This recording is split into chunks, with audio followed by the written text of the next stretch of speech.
सैफ अली खानवर हल्ला करणारा आरोपी बांगलादेशी आरोपीला ठाण्यातून अटक, 5 दिवसांची पोलीस कोठडी, सैफला आज डिस्चार्ज मिळण्याची शक्यता।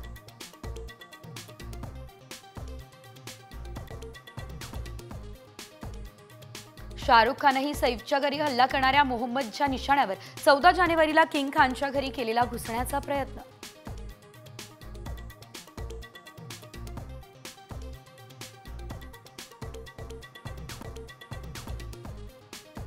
एमपीएससी मार्फत 320 रिक्त जागांसाठी भरती, 21 जानेवारीपासून अर्ज प्रक्रिया तर 10 फेब्रुवारीपर्यंत करता येणार अर्ज।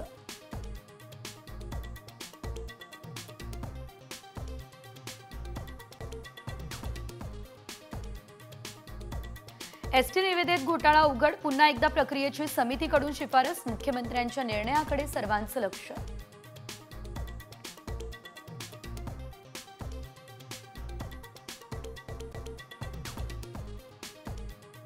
साखर निर्यातीला केंद्राची परवानगी, इथेनॉलसाठी तांदूळही कमी दरात।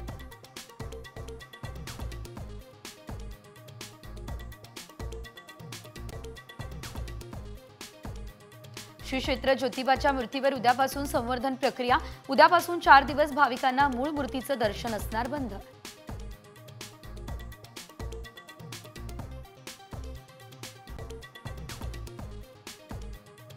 डोनाल्ड ट्रम्प यांचा आज अमेरिकेच्या राष्ट्राध्यक्षपदी शपथविधी, नीता आणि मुकेश अंबानी सोहळ्यासाठी राहणार उपस्थित।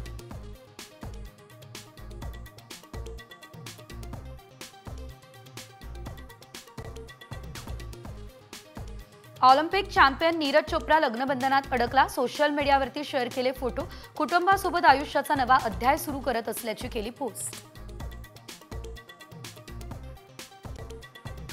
भारतीय क्रिकेटची पंढरी समजल्या जाणाऱ्या वानखेडे मैदानाचा सुवर्ण महोत्सव, मुंबईच्या आजी माजी क्रिकेटपटूंचा सत्कार, 2025च्या चॅम्पियन्स ट्रॉफीचंही केलं अनावरण।